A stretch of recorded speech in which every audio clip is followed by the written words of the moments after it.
I welcome Jan Ritsema. Jan Ritsema is author, theater director, and dancer.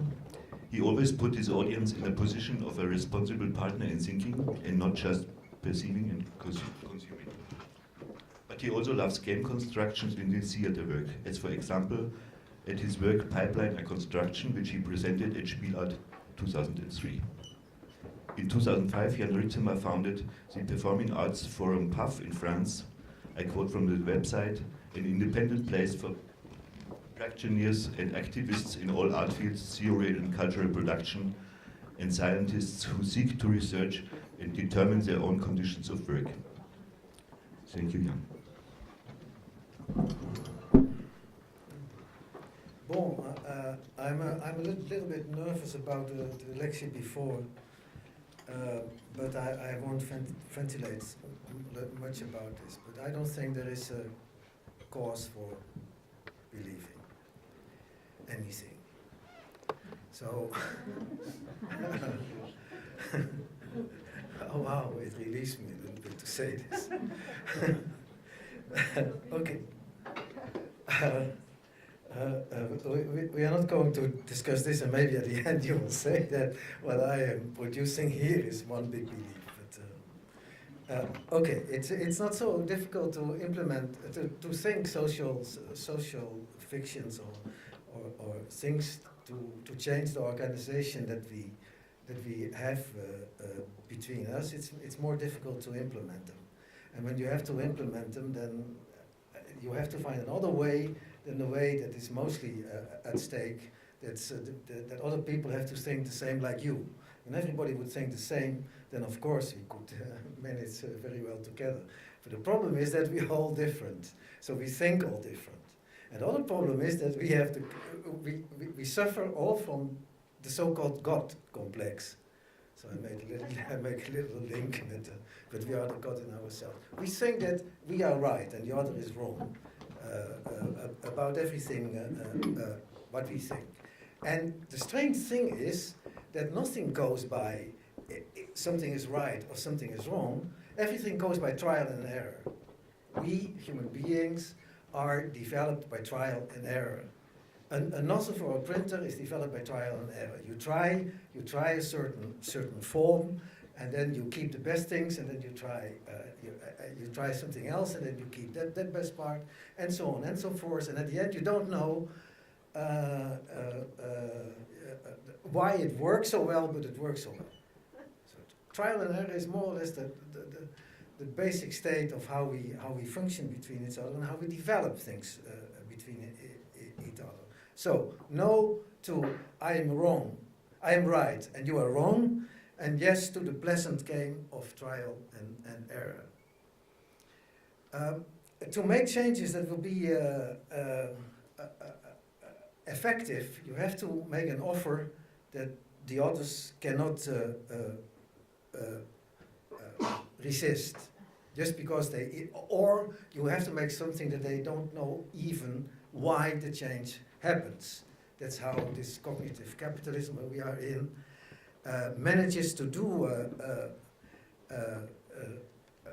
to invite us to act just because we want to act like we do, despite the fact that it makes us very unhappy, poor, depressive, ill, stressed, constantly complaining. This system where we are in, we function all in this system, but we are complaining the whole day, more or less. The system is able to make us like these repressions and its symptoms as if it was our salvation. That's quite genial, isn't it? To invent a system like this, where you all the time do things that you don't like, but at the end you think that it will save you. One way out, or one way to get out of this system about the crisis and so on, everybody is talking about. There is no crisis. There's only a crisis when we want a crisis. But let's say one way to get out of the crisis is that the system would collapse, would fall apart, and then the rest of those of us who are able to survive have to start all over again.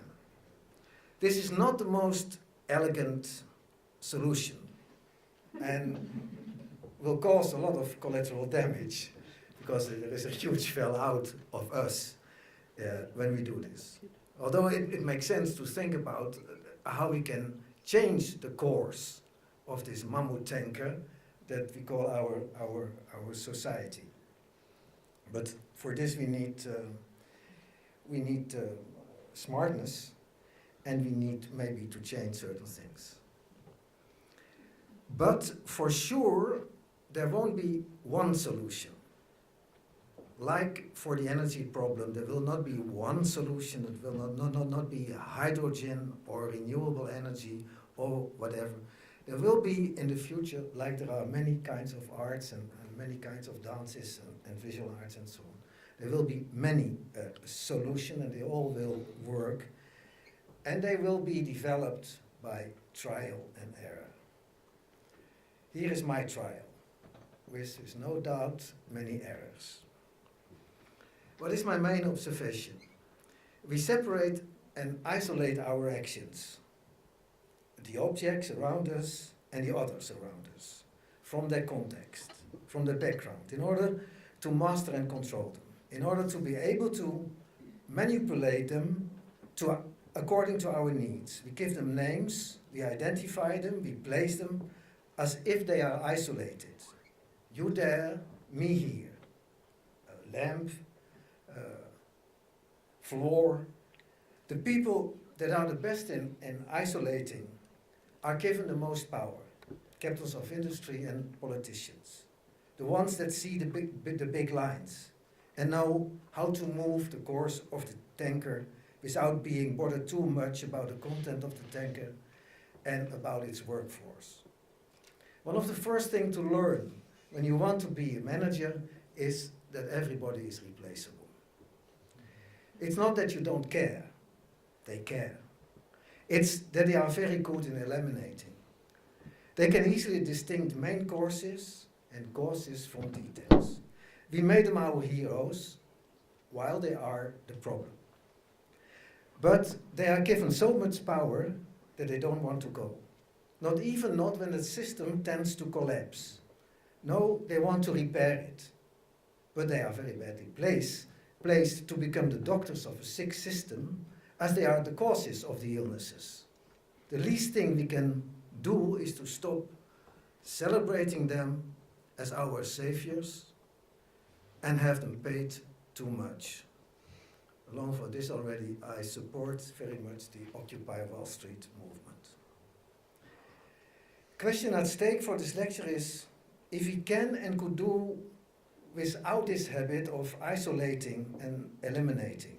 If you can try to think inclusive, us as part of all there is, not as the center of it.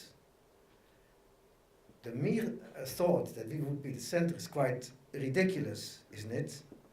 Although we are all very strongly educated to believe this. You know this tagline, when all insects would die, everything else on earth would flourish, and when all humans would die, when all insects would die, everything else would flourish, and when all humans would die, what am I saying now? When all insects would die, everything else would die. When all insects would die, everything else would die. When all humans would die, everything else would flourish.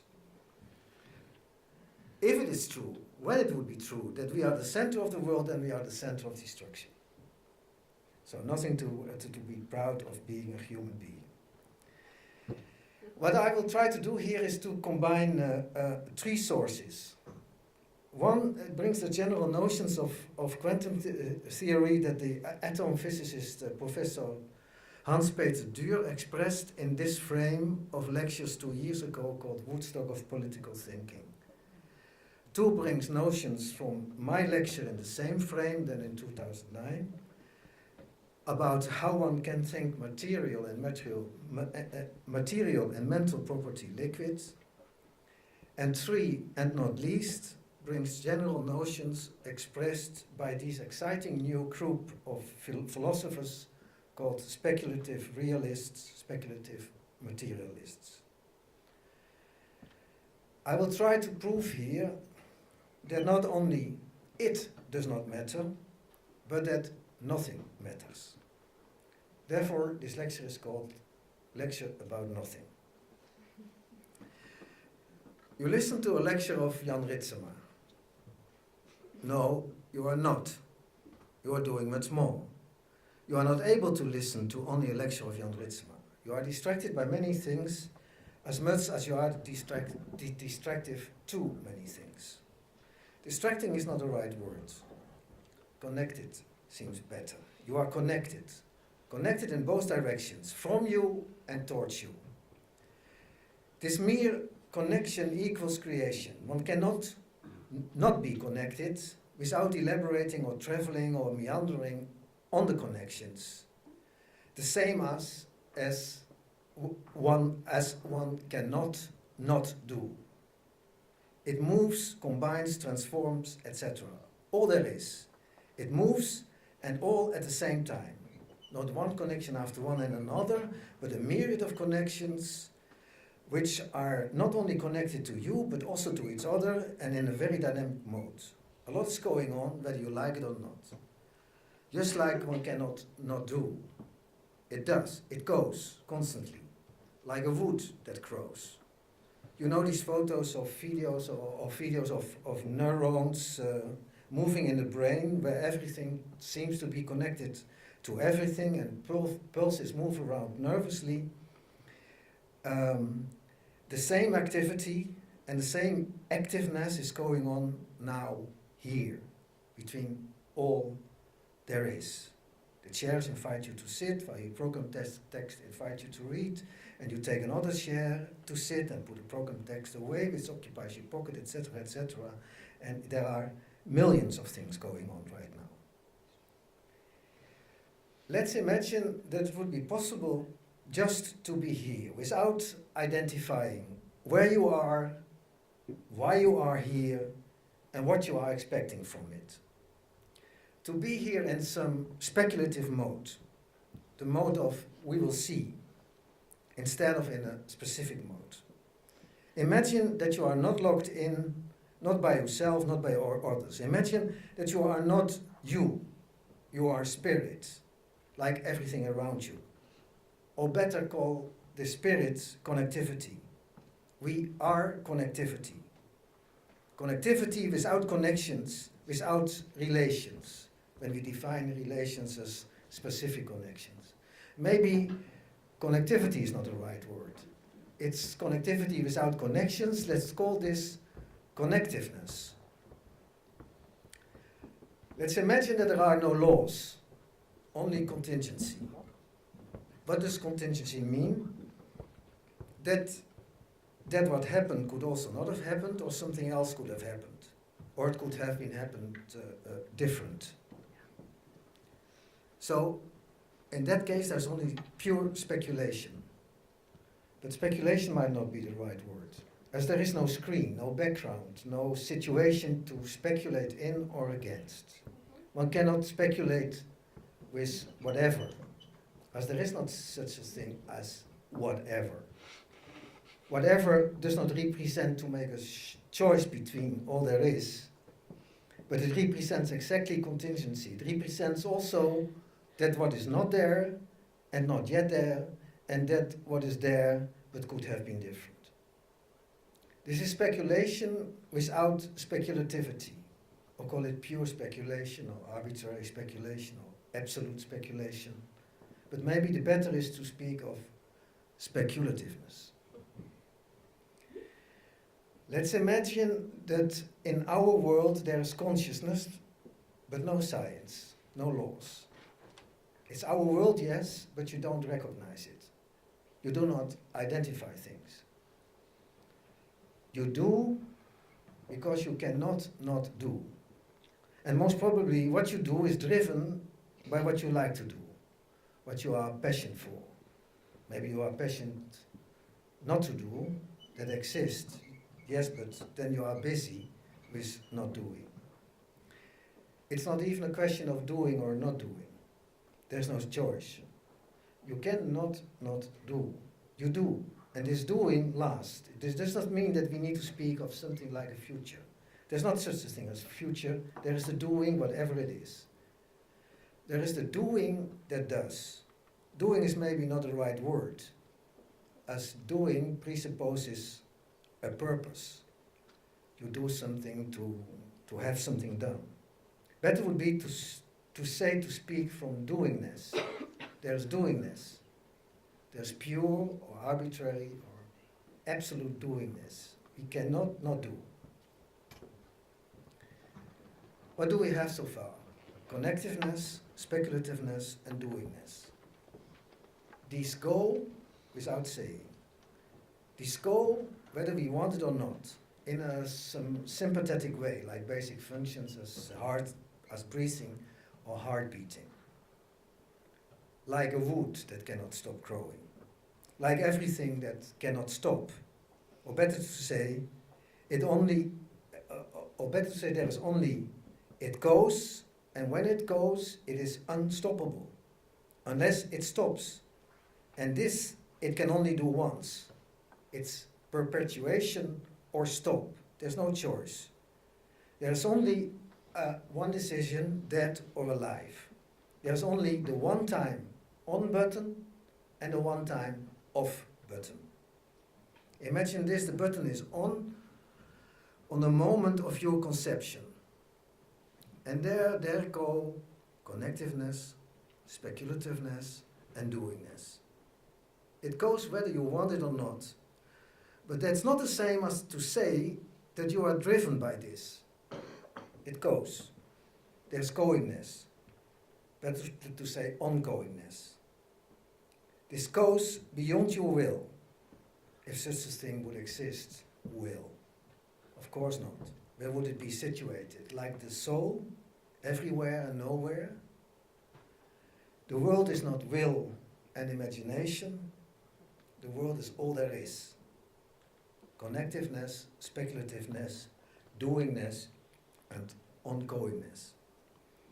The world goes, period. As you go with it, consciously. Imagine that you go with it only consciously, not scientifically, without identifying things, just noticing them, without also qualifying them, let alone predicting them. Imagine you take things as givens without givenness, just like you yourself are, and more or less like all there is. Givens without givenness. When we imagine a world without science, without laws, we not only undo us from ourselves, from our own givenness, but we also undo everything there is from its givenness. I am not, and you are not. Academy Theater is not. Munich, of course, not. We are not here. We are not. And we are nowhere. 1 second. Can we try this? Can we try to free us from some of the change we attached ourselves to? Especially the chain you yourself, you attached you to? Let's imagine. I am not and you. Dear neighbor, you are not. Look, you are not. And look, I am not. Funny, isn't it? You are not. This does not mean that you are something else. No. You are not.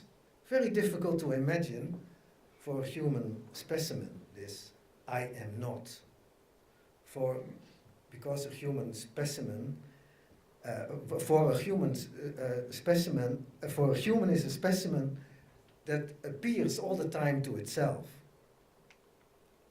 When I ask a tree or a wood not to be there, they have no difficulty to imagine this. They simply accept to be there and not to be there at the same time. They don't give a shit about themselves. But we scaffolded our thinking on the notions of time and space, and this makes it extremely difficult to imagine we are not. As we projected ourselves very clear As we projected ourselves very clear in many representations on this grid of time and space, on which we represent ourselves all the time outside ourselves.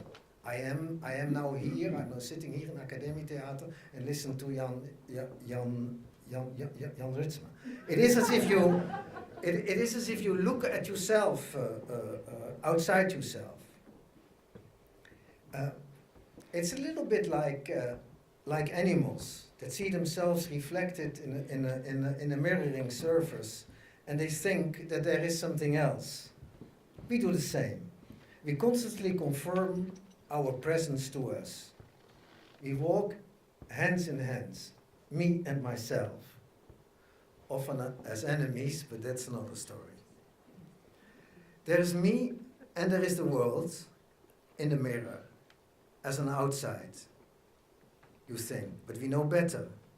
We know better than the cat that looks at herself in the reflection, that the world and us, like the cat and the mirrored cat, are the same.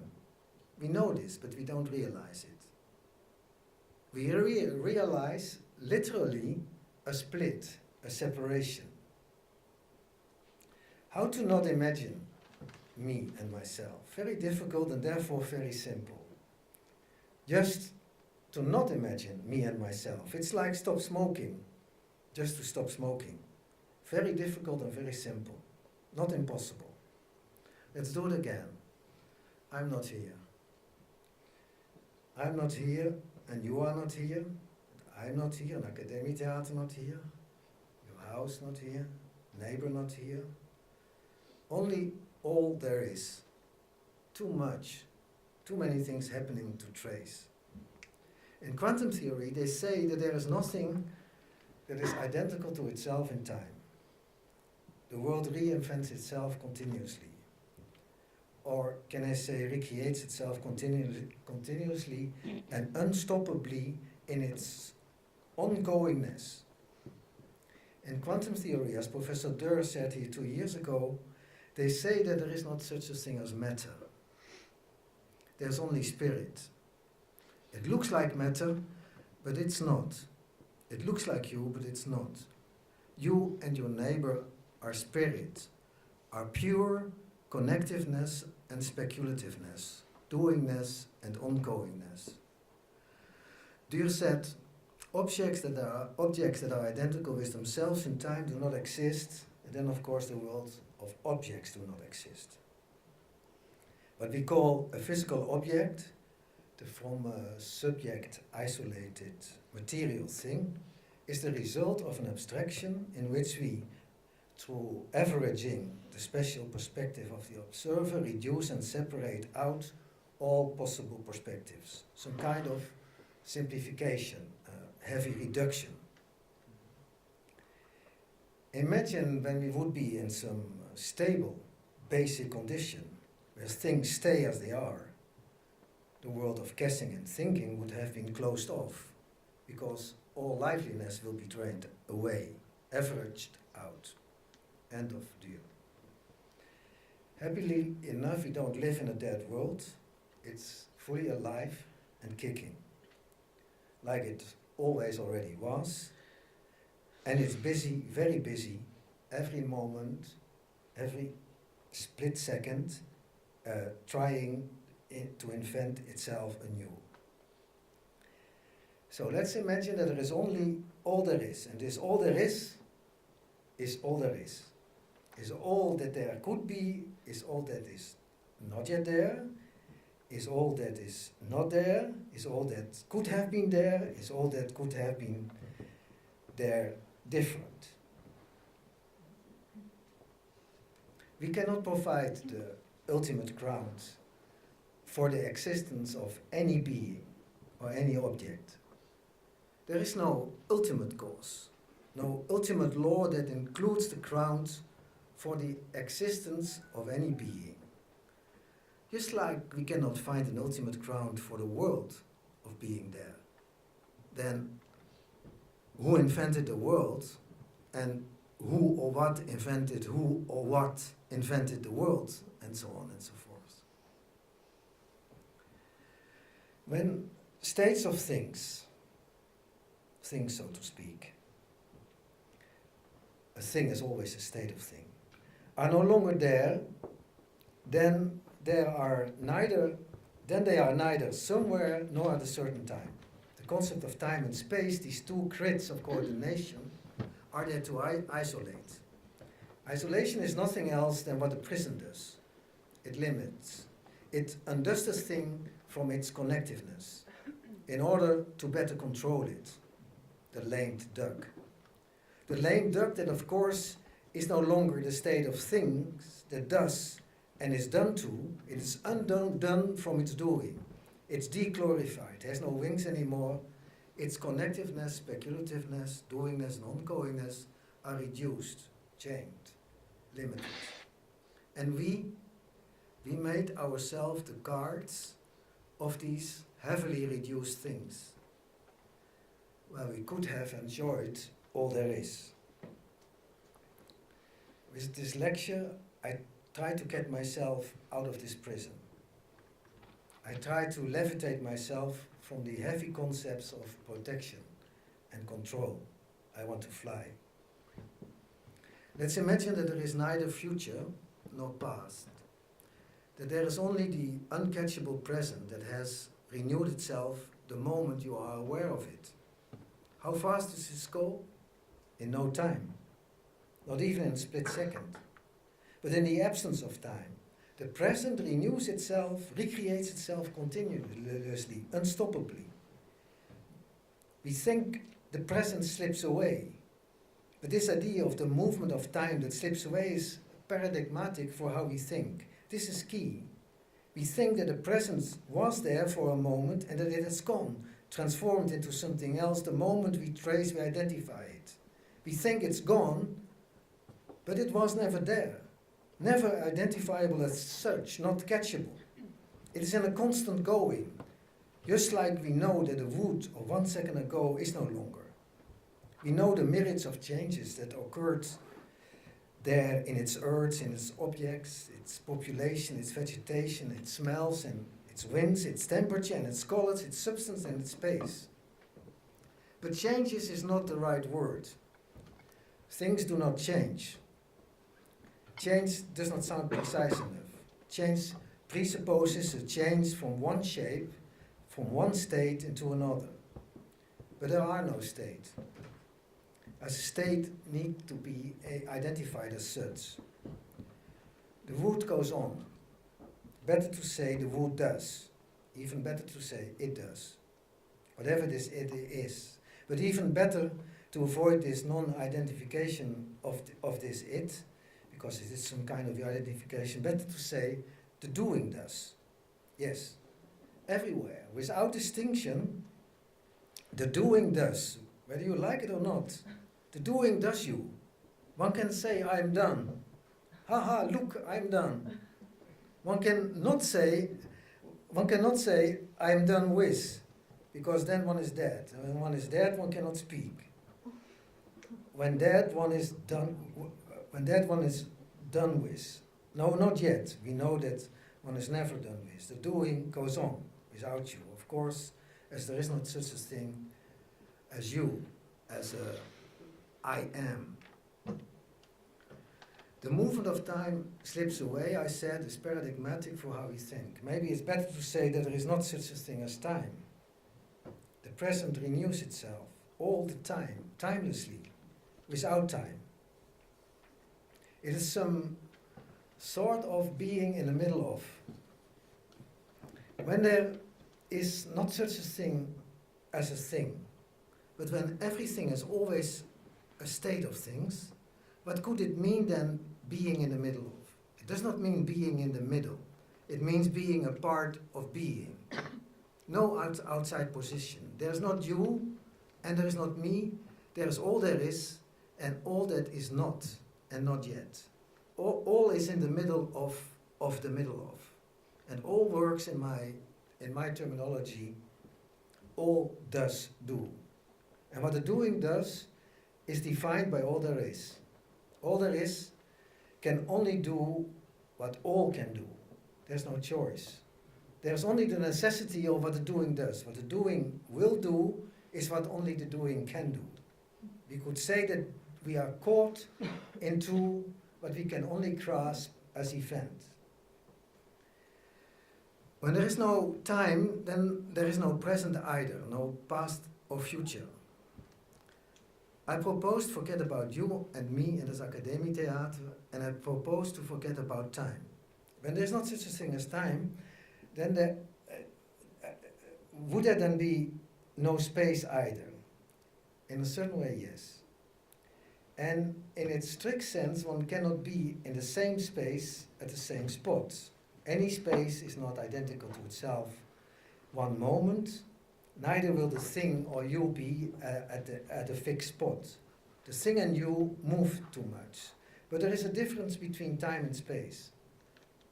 Time in a certain way is never defined. When we speak time, then we speak about all the time there is. But when we speak space, we don't mean all the space there is. We never mean space as such. We mean a specific space. Space is always and always already defined space. This defined use of space we need in order to be able to define things. To identify things, we need to isolate them from the background.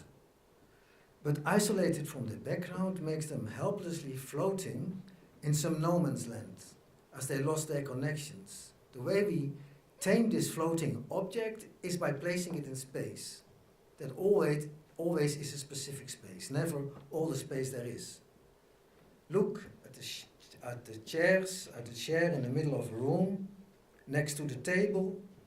We need to anchor things when we isolate them. But the question is, can we think space contingent as also something that's not there or something that could have been different? Can we try not to be a thought of the reality we are caught in, but rather a thought according to the reality we are caught in, a type of experience of the reality that you are in the middle of, which escapes from self-positioning. Not a circle of thought that tries to unify, but the experience of a one that remains a one that does not entail a unity in any sense, but a one that is indifferent to any characterization of unity or multiplicity.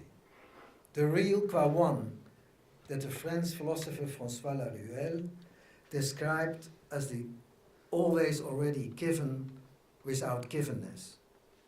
A given without a name, me without naming me, or the table without naming it.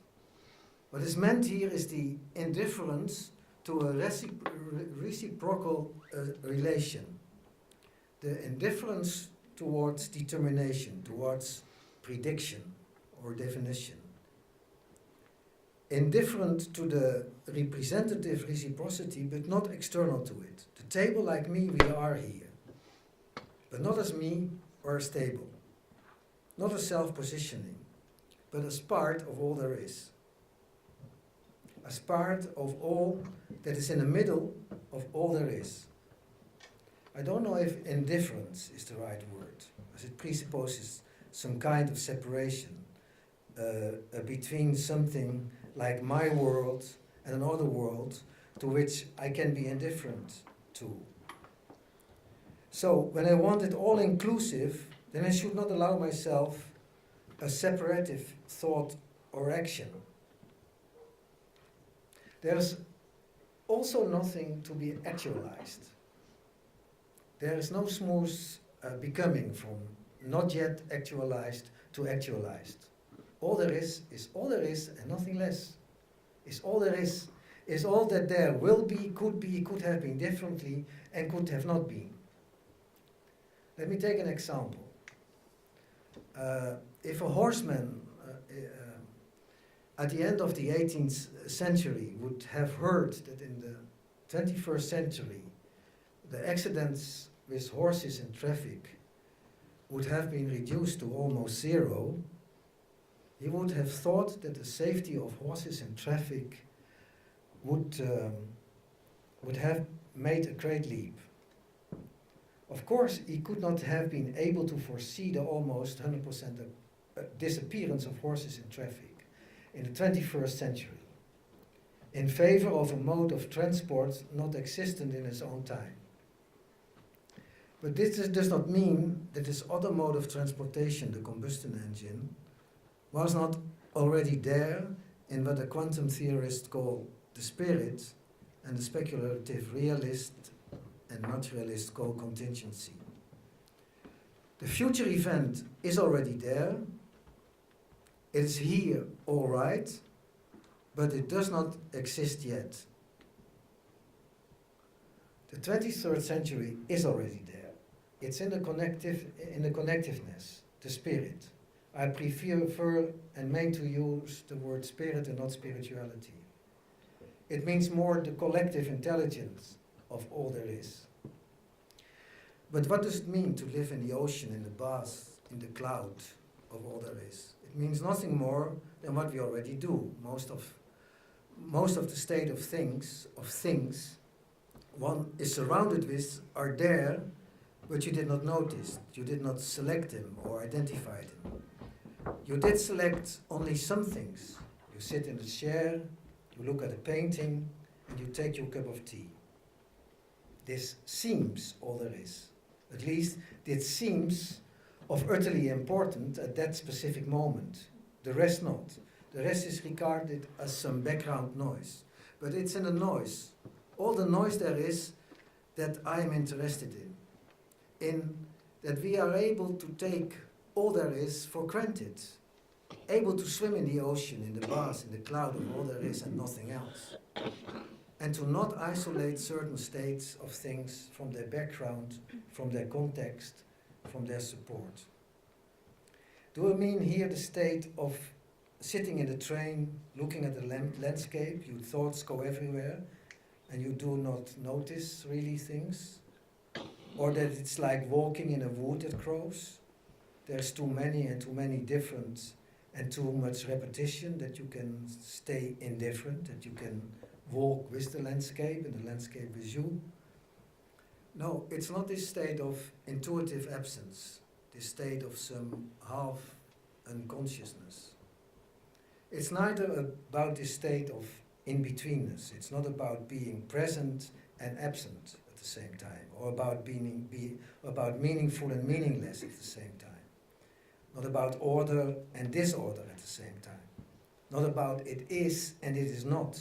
No, these are poetical aesthetic categories, part of the realm of respected artists as Richard Deacon, Mark Rothko, Bram van Velde and Willem de Koning. No, I don't talk contradictions with their space of friction in between. I don't talk neither ambiguity, this action of giving and taking away at the same time. No, it's not about that we have to change our state of consciousness. It's not about being open, because our openness and consequently our modes of interactions are determined by our capacities. We can only be open with certain specific limits that we can afford. It's not about a way to dissolve in this all there is, or to merge or to submit to all there is. It's not about to give up specificity, to undo yourself from yourself.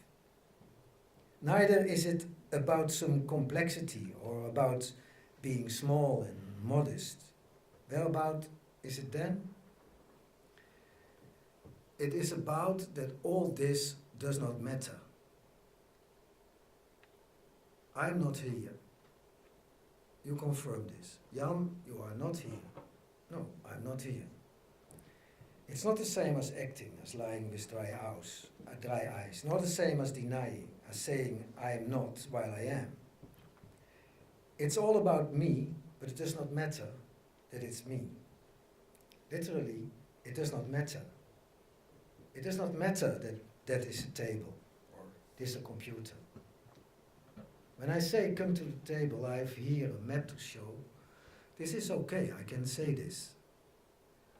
I can say come to me, but it does not matter that it's me. It does not matter if you come or not. It does not mean that nothing matters, that everything does not matter. It's neither a question of chance, of anything goes. On the contrary, it's all that matters, and it's all that matters, and all matters very precisely, here and at this moment, and at the same time, it does not matter at all. Neither matters the time nor the space. Come here. Come to the table. Come to me. It matters, or maybe it does not matter. But it does not matter that it's me. What matters is the connectiveness, the speculativeness. And what matters is that it could matter and not matter at all.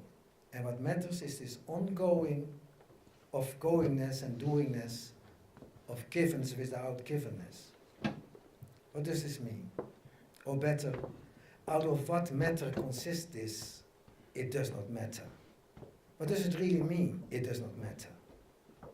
It means that it does not matter. What happens could also have happened, or could have happened, could also not have happened, or could have happened differently. Not in the vulgar sense of that one is indifferent to what happens, or to what happens or what does not happen, and could have happened differently. Things do matter and do not, but not in the sense of being laconic or nihilistic or cynical, or in the sense that you are untouchable. No, you are not. Things matter, you are touched, but at the same time it does not, because there is abundance of everything. But when I have no food, no, it does not matter. When I miss an important meeting essential for the development of my career, no, it does not matter. It does matter, and it does not matter. It maybe matters because it does not matter, and so on and so forth. It's not because you are taken care of that you don't matter, as you are not taken care of. No, you are as vulnerable as you are now. But you do not matter. If your lover will continue loving you or not, it does not matter. As there is no future, and there is no future, and there is no lover. If your house burns down, it does not matter, as there is no future and no house. There is no justice or injustice. There is no right or wrong. There is all there is. And when you think things matter, go ahead, I don't stop you. And the way you position yourself as part of all there is, it matters and it does not matter at all. What I tried here with myself was to transfer myself from being made out of heavy and complaining stuff in this general mode of unsatisfaction and a permanent mode of desire, positioning myself in the I am right and you are wrong, and positioning myself in separation, while all is embedded in some unsatisfiable vanity of taking one's life as predictable? No. On the contrary, what I try here is to become light and flexible and uncatchable in the realm of the contingent, the realm of the givens without givenness. Part of this pure, arbitrary, absolute connectiveness, the spirit of information, or better to say, of to be informed. As we talk about an information we cannot grasp, we cannot hold on to, just because it is gone without having been there, like time, and like the doing does. It's not there, this all there is not there, and therefore intrinsically it does not matter. I tell myself what would matter in this formed nothingness. What is there that I would want to hold on to? Presuppose I could. Nothing. As there is nothing that holds. Nothing that is, not even time, nor space, nor me myself. There is only all there is. And this is too big and too infinite in number, size, color, kind, substance, character, etc. to hold on to. We can only matter about something that has substance, something that is still there, identical to itself after we looked a split second away from it.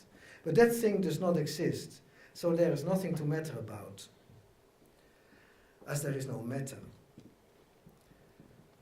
What is it that made us going into the direction to matter about things and about yourself and your possessions, about loved ones, into the direction of worrying, of wanting to hold onto things and situations, of wanting to control.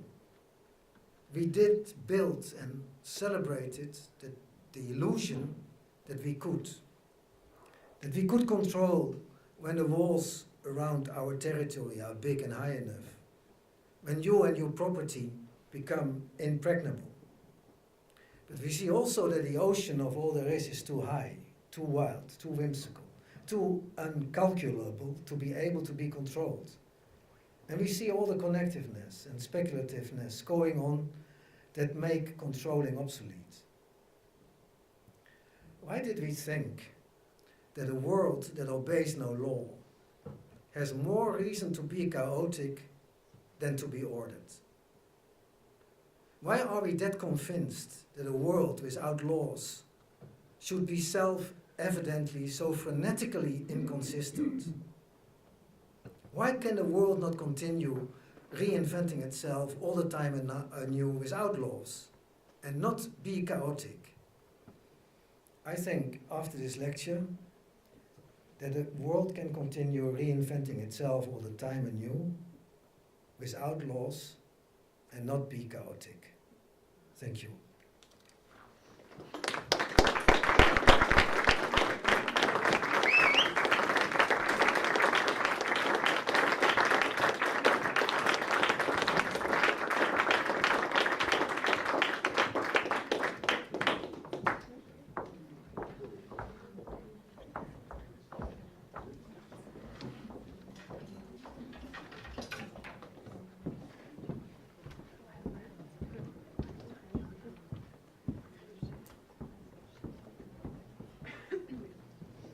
So in my opinion, it's very well possible that in traffic, the people drive in the left direction on one side and in the right direction on the other side. And I am serious. We are much more capable of organizing us between us at every split moment of our life than we let us be organized and repressed.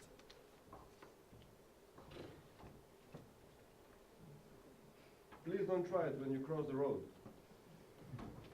No, it's not that you can try it now. It's not about craziness, huh? But it's not. We need much less rules than we think we need. People are much nicer and much smarter and much more intelligent than they allow themselves to be treated. We have to stop with this. We can do without. There is nothing. We don't need to organize. You don't need to come to a lecture of Jan Ritsema. All the time there are very interesting things happening. It's all change. It's not. You don't need to limit your time and to imprison yourself. And you could have had a very nice afternoon or another nice time at this moment or not, or a bad time. Doesn't matter. Does not matter, because you are awake. You can decide, you can choose, you can do everything all the time anew. You can reinstall yourself. You don't need organisms to keep you up again. But you cannot implement this at once, so it's not something to do tomorrow. But it's very. I'm quite happy with this lecture because I do it, and it's quite good to don't give a shit. It really does not matter. It's not. It's always always extremely interesting. But when you get away from the gain or loss continuum. Either it's something win or you lose. It is how we function. Huh? We are happy. We feel joy when we feel mastered. When you know something, when you get something, when you get 100,000, or people say that you are very good, you feel joy because you feel stronger. and you feel yeah, and when you lose something, when you lose a loved one or something, you feel lamed, and you become sad. But that's also, I think, it's not necessary to think in gain and loss. It's a difference, and every difference has 1,000 more opportunities to enjoy life between us. We have so much fall out in this eliminating and isolating people from our society. There was a lot about the Arab world this afternoon and so on, but go and look here in the streets. We are a lost tribe, how people go together. It's too hard life for everybody. It's impossible. Everybody sells his time and space and his future time, and we are here on top of the whole thing. But so it is not, and it can be nice with all of us. It can be very nice, and I hope that it will be. I do my best that it will be. That we can be nice with all of us. That we don't need to be afraid that the other will break or take away or not. The basic thing is that I don't like kids, so I don't have kids, but the basic thing is that people have kids, and that makes them soft. And that is a control that you can believe in, that you can people are very good in traffic, in the roundabouts. They deal with each other. They give preference to somebody else because they know how to make the traffic goes.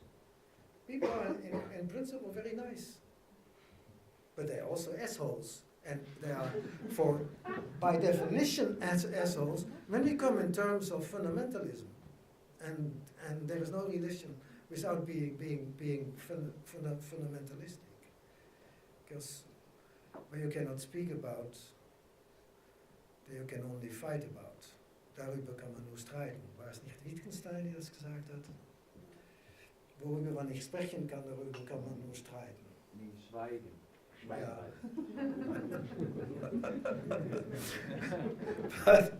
but it's also religion has no what? No. Es ist beides. Yeah. Yeah. It's fun. I think it's paradise.